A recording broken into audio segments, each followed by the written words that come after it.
히브리서는 누가 언제 누구에게 쓴 서신인지 뭐 정확하게 알 수는 없지만 책명에 명시된 대로 히브리인들에게 쓴 서신인 것만은 분명합니다. 히브리서의 발신자와 수신자는 모두 율법을 신조로 하는 유대교를 믿다가 예수를 믿고 기독교로 개종한 히브리 기독교 신자들입니다.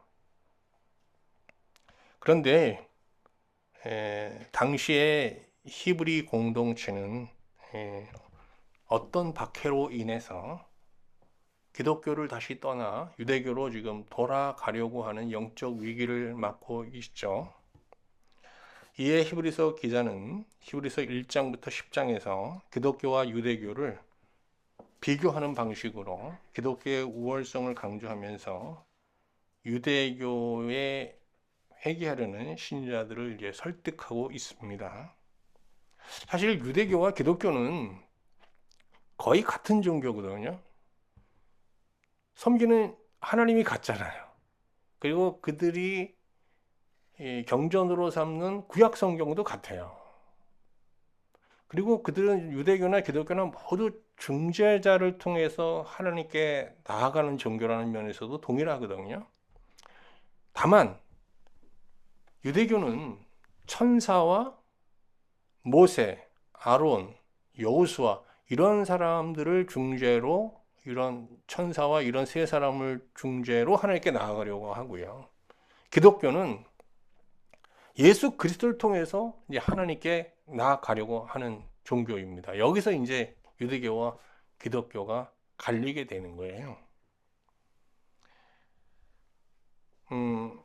그래서 이제 히브리서 기자는 1장부터 10장에서 중재자로서 예수 그리스도와 천사를 비교합니다. 그래서 1장, 2장에서 그 얘기 많이 천사가 많이 나오죠.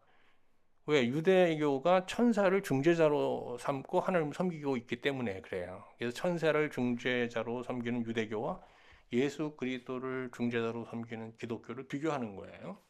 3장에서는 이제 모세는 이제 대표적인 한 유대교의 중재자잖아요. 모세와 예수 그리스도를 또 비교하고요. 4장에서는 여호수아와 비교합니다. 그리고 이제 5장부터 10장까지는 좀 길죠. 아론 계통의 제사장과 멜기세덱 계통이라고 그래요. 이제 여기 히브리서에서는 예수님을 멜기세덱 계통의 이제 제사장 예수를 비유합니다. 그래서 기독교가 더 완전한 종교다라는 것을 이제 이렇게 논증하는 내용으로 구성되어 있습니다.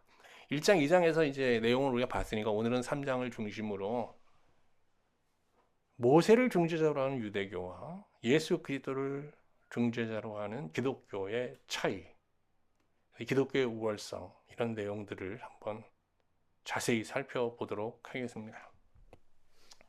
먼저 히브리서 기자는 집 비유를 통해서 하나님의 집 비유를 통해서 유대교의 중재자 모세와 기독교의 중재자 예수를 비교합니다. 이 비유에서 집주인은 하나님이십니다. 이 세상은 사실 다 하나님 만드셨으니까 어떤 면에서는 이 세상 만물이 다 하나님의 집이잖아요. 근데 하나님은 이 하나님의 집인 이 세상에서 자기 백성과 특별한 교제를 나누기 위한 이 세상 만물 안에 또 다른 집을 만듭니다. 그게 하나님의 집이거든요. 근데 이 집이라는 거, 이게 단어가 나오는데 여기 원어에는 오이코스로 되어 있어요. 오이코스. 근데 오이코스라는 것은 집으로 번역될 수도 있지만 가족이라는 개념이 더 강합니다. 가족. 그래서 하나님은 이 세상 안에 하나님의 가족 공동체를 세우고자 하시는 거예요. 그러면 이 가족 공동체의 성격은 어떤 거냐? 하나님은 우리가 믿는 하나님은 성삼위 하나님이거든요. 성부, 성자, 성령. 이 성삼위 하나님이 우리라고 하잖아요. 우리 형상대로 우리. 근데 이 성삼위 하나님이 이제 하의 위의 세계죠. 영혼의 세계에서 서로 친밀하게 교제하면서 이제 하나됨의 공동체를 누리고 있습니다. 이 공동체, 이 사랑의 공동체 안에 이제 또 인간을 참여시켜서 이 지상에서도 이런 영혼의 세계에서 하늘에서 이루어지고 있는 이 하나님과의 친밀한 교제가 재현되고 실현되고 또 확대되기를 원하는 거예요. 그런 목적으로 하나님께서 이 세상에 하나님의 집을 이제 지으시게 되는 거죠. 근데 이 하나님의 집을 세우시게 되는데 가장 먼저 세우신 공동체가 바로 이스라엘입니다. 보잘것없는 공동체, 민족 이스라엘을 선택하셔서 이제 하나님의 가족을 이루시게 되고요. 그 관리자로서 모세를 세우신 것입니다. 모세는 정말 신실하게 하나님의 집을 섬겼습니다. 우리 그 내용 다 아시죠? 민수기 12장 7절 내 종 모세와는 그렇지 아니하니 그는 나의 온 집에 충성됨이라. 그와는 내가 대면하여 명백히 말하고. 그래서 좀 하나님께서 모세의 충성 하나만큼은 정말 100% 인정하셨습니다. 그래서 이후 이제 유대교는 모세의 종교가 된 겁니다. 유교는 누구의 종교입니까? 유교. 공자잖아요.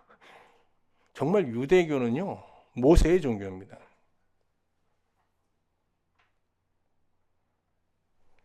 그들은 모세를 바라보면서 모세의 가르침에 순종하면서 하나님의 집을 이루려고 했어요. 결론적으로 얘기합니다. 성공했습니까? 실패했습니까? 실패했습니다. 왜 실패했는지 그 이유를 이제부터 또 자세히 보도록 하겠습니다. 그러나 히브리서 기자는 하나님의 집을 구성하고 있는 자들을 거룩한 형제라고 부릅니다. 왜? 그 집에 소속된 사람들은 다 뭐예요? 형제예요. 형제.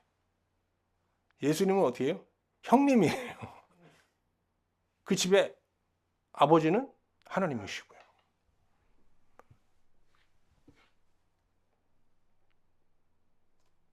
그러면서 히브리서 기자는 하나님의 집을 구성하고 있는 하나님의 가족들이 바라보아야 할 대상은 모세가 아니라 누구라고 그럽니까? 예수 그리스도라는 거예요. 1절 말씀 한번 볼게요. 그러므로 함께 하늘의 부르심을 받는 거룩한 형제들아, 하나님의 새 가족이 된 형제들아, 이런 뜻이겠죠. 우리가 믿는 도리의 사도이시며 대사장이신 예수를 깊이 생각하자. 모세를 그렇게 깊이 생각하는 게 아니고 기독교는 예수를 깊이 생각하는 거라는 거예요. 그러면 모세는 누구냐? 모세는 하나님의 집을 돌보는 완전한 중보자가 아니라 완전한 중보자를 예비하고 증거하는 증거자다. 이제 이렇게 말합니다. 3장 5절 볼까요? 또한 모세는 장래에 말할 것을 증언하기 위하여 장래에 되어질 일, 이 하나님의 집에서 일어날 장래의 일에 대하여 증언하기 위해서 하나님께 세우신 그 하나님의 집에 누구래요? 하나님 집에 온 집에서 종으로 신사하고, 종이라는 거예요. 일꾼이라는 겁니다. 모세는 장래에 되어질 일을 증언하는 일꾼이다. 그런데 유대교는 어떻게 해요? 이 모세를 바라보면서 모세를 통해서 하나님의 가족을 이루려 하는 거예요. 안 된다는 거예요. 그러면 모세가 증거한 장래의 아버지 집을, 하나님의 집을 이 세상에서 완벽하게 이룰 대상은 누구냐? 예수 그리스도라는 거예요. 구약 시대에도 모세는 예수 그리스도를 바라보게 했어야 된다는 거예요. 근데 그 예수는 이미 왔기 때문에 신약 시대를 사는 우리는 이미 오신 그 예수를 바라보면서 뭘 이 땅에서 이루어 가야 돼요? 아버지 집을, 하나님의 집을 이루고 확장시켜 나가야 한다는 것입니다.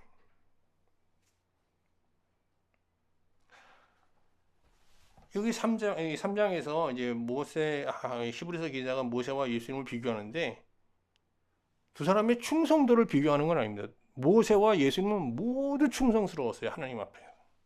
그걸 비교하는 게 아니라 하나님과의 관계와 아버지 집에서의 역할을 얘기하는 거거든요. 하나님과의 관계는, 모세와 하나님과의 관계는 뭐예요? 주인과 종이에요. 하나님과 예수 그리스도의 관계는요, 아버지와 아들이에요. 다르잖아요. 역할은요, 예수 그리스도는 완전한 중보자예요. 모세는요, 그 중보자를 지시하는, 증거하는 관리자예요. 그래서 모세의 사역은 예수 그리스도 장차 오실 예수 그리스도를 증거하는 거기 때문에, 이걸 이제 히브리서에서는 그림자 이론이라고 하는데요. 실상과 그림자로 설명하는 거예요. 구약에 나온 모세의 율법, 모세가 정한 의식들, 종교 의식, 이게 다 뭐냐? 장차 오실 예수 그리스도를 어떻게 해요? 이렇게 상상할 거, 어느 정도 이렇게 우리가 머릿속에서 그려볼 수 있는 그림자라는 거예요. 그림자를 보면 그 실체를 어느 정도 가늠해 볼 수는 있잖아요. 성막? 성막이 뭐예요? 이제 성막을 만들려고 하잖아요, 모세가. 그 성막도 뭐예요? 그림자예요. 예수 그리스도, 오실 예수 그리스도를 나타내는 그림자예요. 그가 제시한 모든 종교 의식들 다, 또 하나님의 말씀들 다 그 오실 예수 그리스도를 어느 정도 간접적으로 나타내는 다 그림자라는 겁니다. 히브리서 10장 1절 말씀 볼까요? 율법은 장차 올 좋은 일의 그림자일 뿐이요 참 형상이 아니다. 근데 유대교는 어떻게 하고 있어요? 그 그림자를 뭐로 여겨요? 실상으로 여기는 겁니다. 그래서 그 그림자 안에서 하나님의 집을 만들려고 하는데 돼요, 안 돼요? 안 되는 겁니다. 그런데 그리스도가 돌보는, 그리스도가 중재하는 이 아버지 집은 완벽한 집이 아닙니다. 세상의 박해에 그대로 노출되어 있습니다. 그래서 하나님께서 지상에 세우시고자 하는 이 하나님의 집은 어떤 세상의 권력, 세상의 물질, 어떤 세속적인 문화에 의해서 늘 침노당하는 불완전한 상태에 있는 겁니다.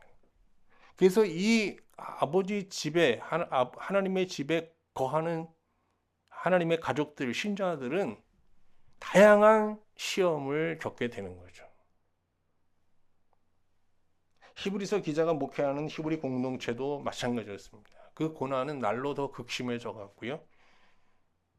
견디기 힘들 정도로 그 수준으로 이제 점점 강화되고 있었습니다. 이에 많은 성도들이 이제 유대교로 지금 돌아가려고 하는 그런 영적 위기를 맞고 있었고요.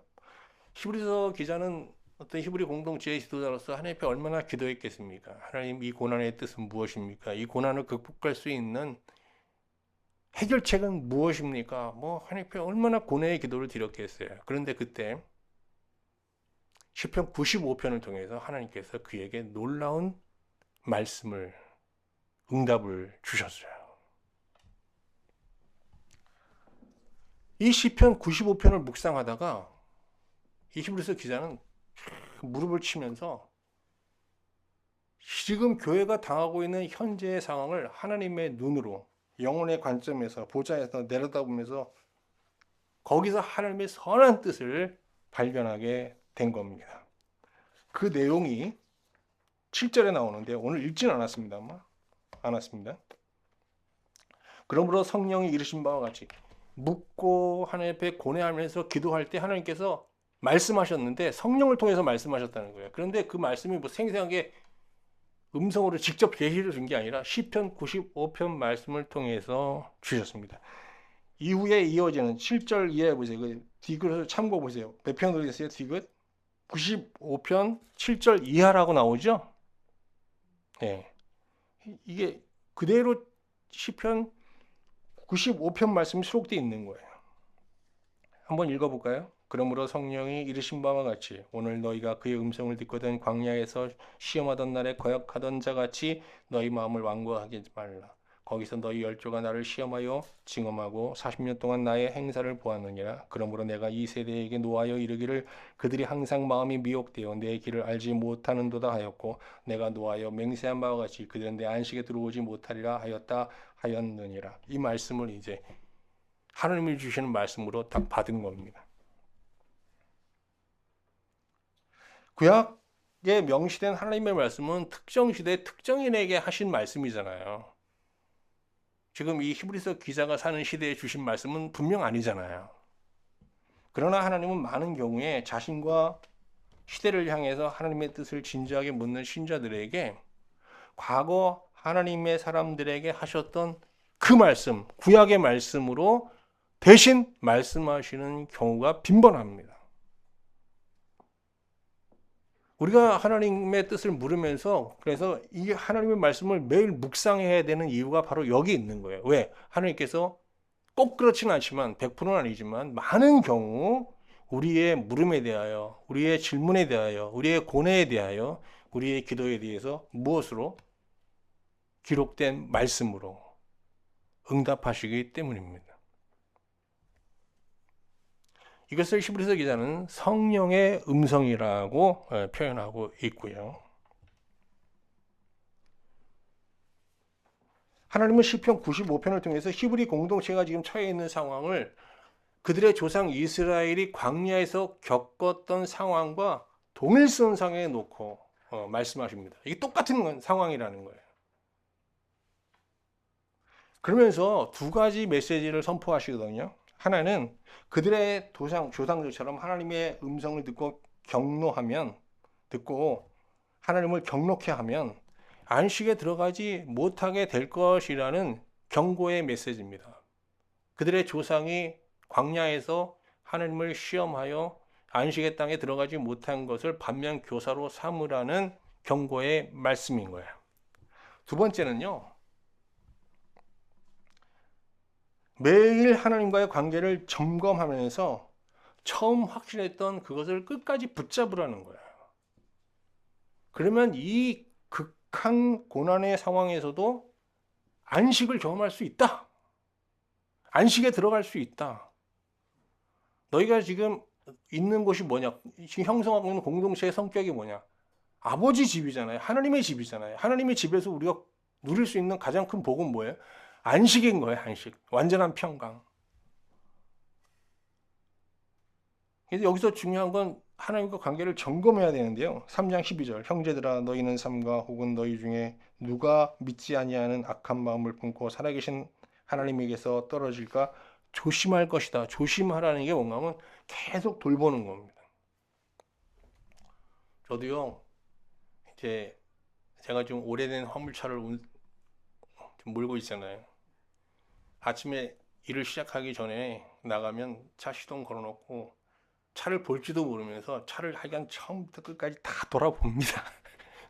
그래도 뭐 내가 돌아보는 수준이 뭐 차를 뭐 다 점검할 수 있는데 한계가 있으니까 뭐 중간에 문제가 일어나는 일도 빈번하지만 때로는 그 점검을 통해서 사고를 미리 막은 적도 종종 있거든요.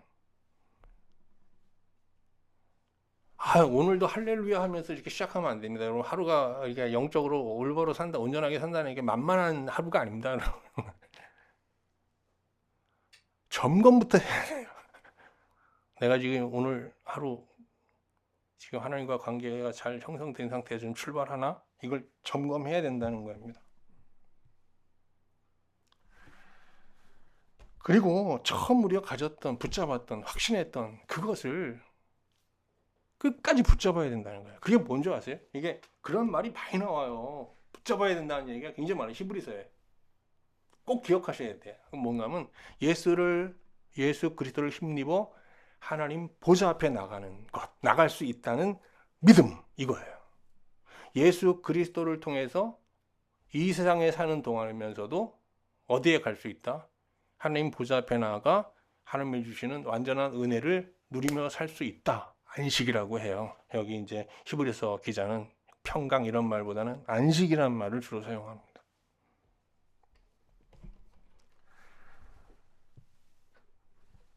그러면 예수 그리스도를 힘입어 하나님 보좌 앞에 나가는 그걸 믿음이라고 하는데, 그 믿음의 첫 단추는 뭐냐? 예수를 깊이 생각하는 겁니다, 여러분. 3장 1절에 나오죠. 예수를 깊이 생각하는 거예요. 이게 오늘 그래서 설교 제목이 뭡니까? 예수를 깊이 생각하는 묵상에 대하여. 예수를 깊이 생각하는 묵상. 여기서부터 믿음이 시작되는 거예요.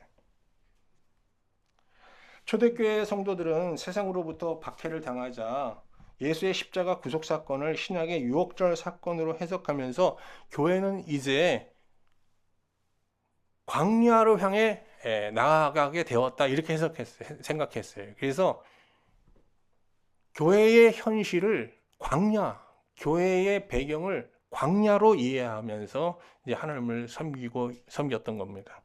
실제로 우리 사도행전 7장 38절에 보면 그런 표현이 나오잖아요. 시내산에서 말하던 그 천사와 우리 조상들과 함께 광야 교회에 있었고 또 살아있는 말씀을 받아 우리에게 주던 자가 이 사람이라. 지금 우리 하늘샘 교회도 지금 어디에 세워진 교회예요? 이게 광야입니다. 배경이 광야예요. 그런데 하나님은 그 광야에서 많은 물과 양식의 위협을 받으면서 또 생존의 위협을 받는 그 광야에서 하나님 말씀을 주면서 자기 백성들이 하나님 안에서 안식하는 은혜를 누리게 하려고 했던 거 아니에요. 그게 바로 뭐예요? 하나님이 이 세상에서 세우시고자 했던 오이코스, 하나님의 집인 겁니다. 하나님의 가족인 겁니다.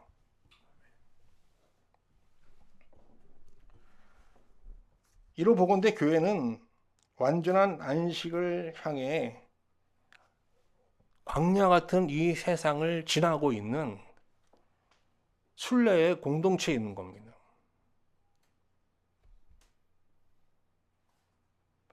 예수를 주로 고백하는 공동체라도 광야의 시험을 믿음으로 극복하지 못하면 그들의 조상 이스라엘처럼 안식에 들어가지 못하게 되는 거겠죠. 못하게 되겠죠. 그래서 3장 18절 19절 말씀 한번 같이 볼까요? 또 하나님이 누구에게 맹세하사 그의 안식에 들어오지 못하리라 하셨느냐? 곧 순종하지 아니하던 자들에게가 아니냐? 이로 보건대 그들이 믿지 아니함으로 능히 들어가지 못한 것이라. 그들의 조상 이스라엘이 유대 그 광야 교회에서 하나님의 말씀을 들으면서도 안식에 들어가지 못한 것은 믿음이 없었기 때문이다 그래요. 믿음이. 이 히브리서 기자의 어떤 해석입니다. 믿음이 없어서. 근데 그 믿음은 정말 우리에게 절대적으로 요구되어지는, 하나님의 가족에게 요구되어지는 그 믿음은 예수를 깊이 생각하는 묵상의 영성으로부터 시작되는 겁니다. 이 예수를 깊이 생각하는 묵상의 영성에 대해서 마지막으로 생각해 보도록 하겠습니다. 기본적으로 히브리서 기자는 예수 그리스도를 어떻게 보는가 하면 완전한 스승임과 동시에 완전한 제사장, 대제사장이다 라고 봅니다. 그래서 완전한 스승으로 봐요, 먼저. 그래서 예수를 묵상한다고 했을 때는 뭐부터 묵상해야 되냐? 대제사장 예수부터 묵상하면 안 됩니다. 스승으로서의 예수부터 묵상해야 돼요. 순서가 그래요. 오늘 한번 말씀을 다시 한번 볼게요. 3장 1절. 그러므로 함께 하늘의 부르심을 받은 형제들아 우리가 믿는 도리의 사도이시며 예수를 깊이 생각하자는데 예수가 어떤 예수? 우리가 믿는 도리의 사도로서의 예수를 먼저 생각해야 된다는 거예요. 여기서 사도라는 단어는 헬라어로 아포스톨로스라고 하는데 이것은 보냄받은 자라는 뜻이에요. 하나님으로부터 온 자예요. 그러면 그가 전하는 말은 어떤 말이에요? 그로부터, 세상으로부터 나온 말이 아니라 하나님으로부터 나온 말이라는 그런 하나님의 권위를 갖게 되는 겁니다. 유대인들이 공적으로 인정하는 가장 완전한 사도, 하나님의 사람은 모세거든요. 실제로 모세는 하나님과 직접 대면하면서 그 받은 말씀을 그대로 전했잖아요. 이런 면에서 모세는 정말 사도 중 사도죠. 그래서 유대교는 모세의 말은 곧 누구의 말이다? 하나님의 말이다. 그래서 모세의 오경을 하나님의 말씀으로 그냥 절대적으로 믿는 겁니다. 왜? 모세가 하나님의 사람이기 때문에, 사도기 때문에.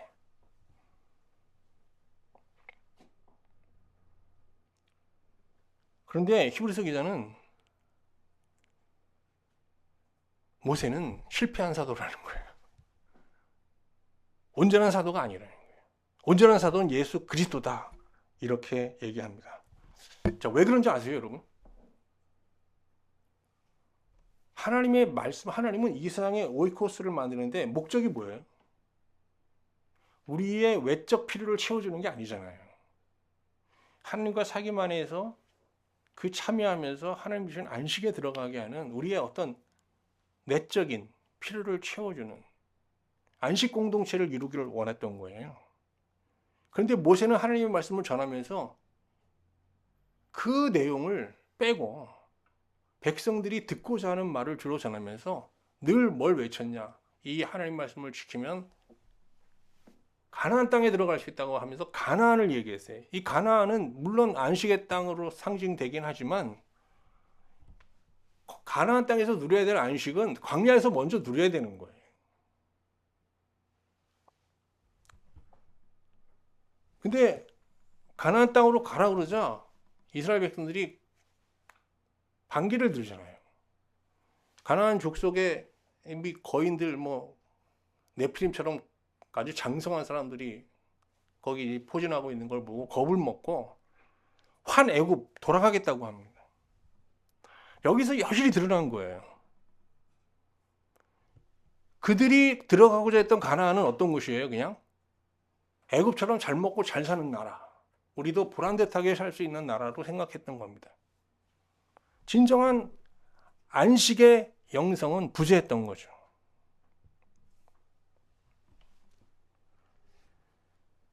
근데 예수 그리스도가 사도로서 전한 하나님의 말씀은 모세가 전하는 하나님의 말씀과 달랐어요. 자, 어떻게 다르냐? 4장 12절을 보겠습니다. 하나님의 말씀은 이렇게 시작되잖아요. 여기서 하나님의 말씀이라는 것은 모세가 전하는 하나님의 말씀이 아닙니다. 예수 그리스도가 사도로서 전하는 하나님의 말씀을 말합니다. 하나님의 말씀은 살아있고 활력이 있어 좌우의 날선 어떤 것보다 예리하여 혼과 영, 관절과 골수, 마음과 생각을 판단한다 그랬어요. 여기 세 개의 쌍개념이 나오잖아요. 혼과 영, 관절과 골수, 생각과 뜻. 여기서 혼과 영은 신자의 신앙을 말합니다. 먼저 하나님 말씀은 우리의 신앙을 점검해요. 관절과 골수는 신자의 행위입니다. 행위. 여러분, 모세가 전하는 하나님의 말씀도 이 두 가지는 있습니까? 없습니까? 있습니다. 근데 이 세 번째가 없어요. 뭐예요? 생각과 뜻. 모세는요, 이스라엘 백성이 어떤 마음을 품는지는 중요하게 여기지 않았어요. 행위만 얘기했어요. 행위. 마음을 살피지 못했어요. 근데 예수님이 전하는 하나님의 말씀은요, 뭐까지요? 생각과 뜻까지 파고 들어와요. 이거는 신자의 심연, 마음 상태를 말하는 거예요. 마음.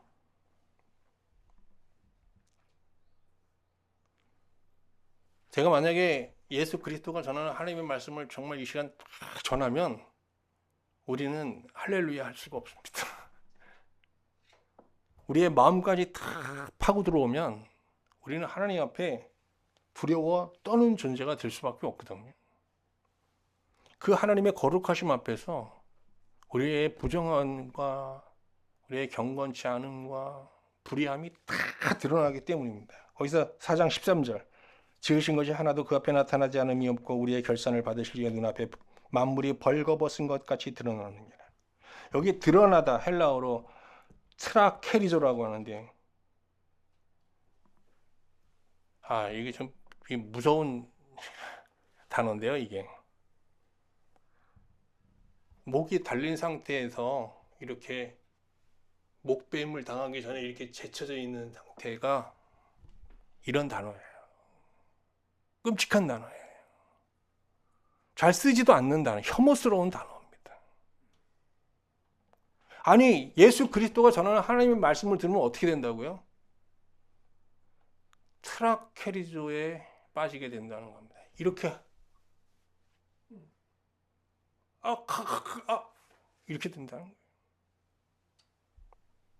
하나님이 현존하시고 심판하시는 말씀 앞에 신자는 벌거벗은 채 도살당할 재물처럼 된다. 이게 히브리서 기자의 외침입니다. 얼마나 끔찍한 일입니까? 예수 그리스도가 전하는 하나님의 말씀을 매일 듣는다는 것은요, 하나님의 심판과 징계를 받아들이면서 하나님 심판대 앞에 서는 것과 동일한 의미를 갖게 되는 거예요. 이게 뭐 끔찍한 일입니다.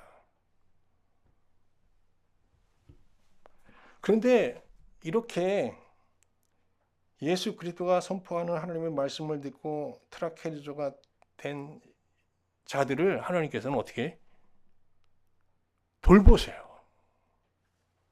불쌍히 여기세요. 그리고 예수 그리스도가 그때 그들의 대제사장이 되십니다. 스승이 아니라 이제 대제사장이 되신다는 거예요. 4장 14절 말씀 한번 볼게요. 그러므로 우리에게 큰 대제사장이 계시니, 갑자기 예수님이 대제사장으로 돌변하세요. 이제 스승이 아니에요. 승천하시니 곧 하나님의 아들 예수라. 우리가 믿는 도리를 굳게 잡을지어다. 그랬는데 그 예수 그리스도가 우리를 정말 자기 피로 완전히 깨끗게 하시면서 대제사장이 되셔서 우리를 하나님의 보좌 앞으로 그냥 우리의 의지와 상관없이 우리를 그냥 인도하신다는 거예요. 그래서 우리는 여기서 극적인 은혜를 경험하게 되는데요. 트라케라조의 상태에 있던 자들이 하나님 품 안에서 안식을 누리게 되는 겁니다.